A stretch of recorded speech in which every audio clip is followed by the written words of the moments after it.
ముఖ్య నేతలపై రాష్ట్ర ప్రభుత్వం టార్గెట్ చేసిందా? గత 5 ఏళ్లలో వైసీపీ నేతలపై నమోదైన కేసుల స్టేటస్ రిపోర్టు కోరిందా? ముఖ్య కేసులను రీఓపెన్ చేస్తుందా? అదే జరిగితే వైసీపీ ముఖ్య నేతల చుట్టూ ఉచ్చు బిగియనుందా అంటే అవుననే సమాధానం వినిపిస్తోంది. జరుగుతున్న పరిణామాలు కూడా అలానే ఉన్నాయి. ఈ పాత కేసులో సజ్జలతో సహా వైసీపీ కీలక నేతలు ఉన్నారు. దీంతో ఆసక్తికర పరిణామాలు చోటు చేసుకునే అవకాశాలు కనిపిస్తున్నాయి. జగన్ సర్కార్ హయాంలో రాజకీయంగా అనేక కేసులు నమోదయ్యాయి. ఆ కేసుల వివరాలపైన కొత్త ప్రభుత్వం ఆరా తీస్తోంది. ఉండవల్లిలోని చంద్రబాబు ఇంటిపై మాజీ మంత్రి జోగి రమేష్ దండయాత్ర చేసిన సంగతి తెలిసిందే.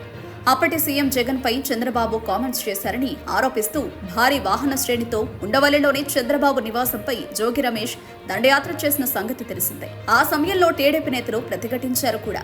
అయితే అప్పట్లో చిన్నపాటి కేసు మాత్రమే నమోదైంది. ఇప్పుడు అదే కేసులో జోగి రమేష్తో పాటు వైసీపీ ముఖ్య నేతలపై విచారణ జరిగే అవకాశం ఉంది. టీడీపీ కేంద్ర కార్యాలయంపై వైసీపీ శ్రేణులు దాడి చేసిన సంగతి తెలిసిందే. ఈ ఘటనలో పార్టీ కార్యాలయంలో అద్దాలు, ఫర్నిచర్ ధ్వంసమైంది. అప్పట్లో సంచలనంగా మారింది అదే. దేవినేని అవినాష్, అప్పిరెడ్డి కనుసన్నలోనే ఈ దాడి జరిగినట్లు అప్పట్లో ఆరోపణలు వినిపించాయి. ఆ సమయంలోనే సీఎంగా ఉన్న జగన్ కీలక వ్యాఖ్యలు చేశారు. కార్యకర్తలకు, పార్టీ శ్రేణులకు బీపీ వస్తే ఇలాంటి ఘటనలే జరుగుతాయని తేలిగ్గా మాట్లాడారు. డీజీపీ సైతం చిన్నపాటి ఘటనగా చెప్పుకొచ్చారు. ఇప్పుడు ఈ కేసు విషయంలో సైతం పోలీసులు పట్టు బిగించే అవకాశం ఉంది.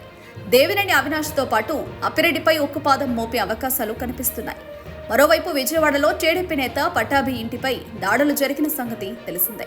ఈ కేసు సైతం మళ్లీ తెరపైకి వచ్చే అవకాశాలు కనిపిస్తున్నాయి.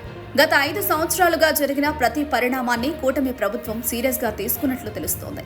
ప్రభుత్వంలో కీలకంగా వ్యవహరిస్తున్న రామకృష్ణారెడ్డి తనను టార్గెట్ చేశారని ఉద్యోగ సంఘ నేత సూర్యనారాయణ చేసిన ఆరోపణలపై సైతం పోలీసులు విచారణ చేపట్టే అవకాశం ఉంది. చిత్తూరు జిల్లా కేంద్రంగా చోటు చేసుకున్న రాజకీయ దాడులపై విచారణ ప్రారంభం కానుంది.